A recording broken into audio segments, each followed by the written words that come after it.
1857 का संग्राम, ये नाम सुनते ही जहन में कौन आता है? मंगल पांडे, है ना?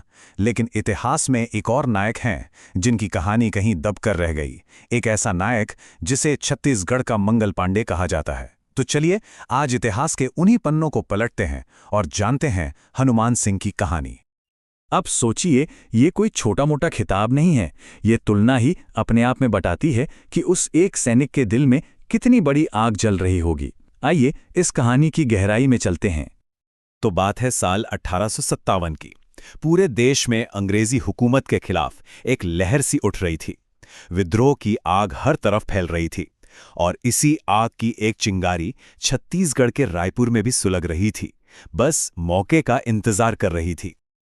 और इस कहानी का केंद्र था रायपुर की 3rd रेगुलर रेजिमेंट। ये अंग्रेजों की एक अहम सैन्य छावनी थी।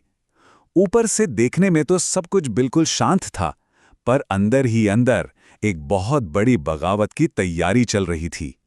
इस पूरी कहानी के कह सकते हैं कि 2 मुख्य किरदार थे। एक तरफ हमारे हीरो हनुमान सिंह, एक 35 साल के जांबाज सैनिक जिन्हें मैगजीन लश्कर का ओहदा मिला हुआ था, और दूसरी तरफ अंग्रेज अफसर सार्जेंट मेजर सिडवेल, जो उस पूरी अंग्रेजी हुकूमत का प्रतीक था जिससे हनुमान सिंह को सख्त नफरत थी। उनके दिल में सिर्फ गुस्सा नहीं था, बल्कि विदेशी हुकूमत के लिए एक जलती हुई नफरत थी। और यही नफरत, यही आग उनके आने वाले कदमों की सबसे बड़ी ताकत बनने वाली थी। तो फिर आखिरकार वो रात आ ही गई। वो रात जब सालों से जो गुस्सा अंदर सुलग रहा था, वो एक खुले विद्रोह में बदल गया। चलिए देखते हैं उस एक रात की पूरी कहानी। तारीख थी 18 जनवरी 1858। शाम के करीब 7:30 बज रहे थे। हनुमान सिंह अपने 2 साथियों के साथ अंधेरे का फायदा उठाकर सीधे सिडवेल के बंगले में घुस जाते हैं और तलवार के एक ही वार से सिडवेल को मार गिराते हैं। ये बगावत का बिगुल था। इसके फौरन बाद वो शस्त्राधार यानी आमरी पर कब्जा करने के लिए आगे बढ़ते हैं, और फिर जो हुआ उसने पूरी छावनी को हिलाकर रख दिया। अगले 6 घंटे तक एक जबरदस्त लड़ाई चलती है। लेकिन यहीं पर कहानी एक दुखद मोड़ लेती है। हनुमान सिंह की इस हिम्मत के बावजूद पूरी की पूरी रेजिमेंट ने उनका साथ नहीं दिया। वो जिस बड़े विद्रोह की आग जलाना चाहते थे, वो अफसोस एक चिंगारी बनकर ही रह गई।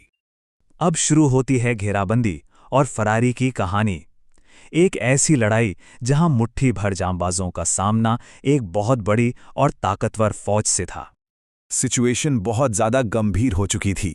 एक तरफ थे हनुमान सिंह और उनके गिने चुने साथी, जिनके पास गोला बारूद लगभग खत्म हो चुका था, और दूसरी तरफ थी अंग्रेजी सेना, जिसे लेफ्टिनेंट ड्राविट और लूसी लीड कर रहे थे। उन्होंने इन विद्रोहियों को चारों तरफ से घेर लिया था। पूरे 6 घंटे, सोचिए, 6 घंटे तक वो बहादुरी से लड़ते रहे। लेकिन हिम्मत भी गोलियों का सामना कब तक करती? धीरे धीरे एक एक करके सारे कारतूस खत्म हो गए। अब लड़ाई का नतीजा लगभग तय हो चुका था। और इसी अफरा तफरी और धुंधले के बीच हनुमान सिंह ने एक मौका देखा और अंधेरे का फायदा उठाकर वो वहां से गायब हो गए, अंग्रेजों के हाथ से निकल गए। उनका आगे क्या हुआ, ये एक रहस्य बन गया। हनुमान सिंह तो निकल गए, लेकिन उनके वो साथी जो पीछे रह गए थे, उनका क्या हुआ? उनकी कहानी का अंत बहुत ही दुखद था। 17, ये सिर्फ एक नंबर नहीं है। ये उन 17 जांबाज सिपाहियों की कहानी है जिन्हें पकड़ लिया गया था। 17 जिंदगियां जो आज़ादी की लड़ाई में कुर्बान होने वाली थीं। और सिर्फ 4 दिन बाद 22 जनवरी 1858 को उन सभी 17 विद्रोहियों को सबके सामने फांसी पर लटका दिया गया। अंग्रेज शायद इसे अपनी ताकत का प्रदर्शन समझ रहे थे, लेकिन हिंदुस्तान के लिए ये एक और बड़ा बलिदान था। आइए एक पल के लिए उन अमर शहीदों को याद करते हैं। शिवनारायण, पन्ना लाल, मतादीन, ठाकुर सिंह, बली दोबे, लल्ला सिंह, बुद्धू सिंह, परमानंद, शोभाराम, गाजी खान, अब्दुल हयात, मल्लू, दुर्गा प्रसाद, नज़र मोहम्मद, देवीदान और जे गोविंद। हर एक नाम एक कुर्बानी की कहानी है। तो 17 साथी तो शहीद हो गए, लेकिन अब वापस आते हैं उस शख्स की कहानी पर जो कभी पकड़ा ही नहीं गया। वो शख्स जो एक किंवदंती बन गया। अंग्रेजों ने बहुत कोशिश की, बहुत ढूंढा, लेकिन इस विद्रोह का वो नायक इतिहास के पन्नों से ऐसे गायब हुआ कि उसका फिर कभी कोई सुराग ही नहीं मिला। तो सवाल आज भी वही है, आखिर हनुमान सिंह का क्या हुआ? वो कहाँ गए? इसका जवाब शायद हमें कभी न मिले, लेकिन एक तरह से देखा जाए तो उनका ये गायब हो जाना ही उनकी बगावत का सबसे बड़ा प्रतीक है।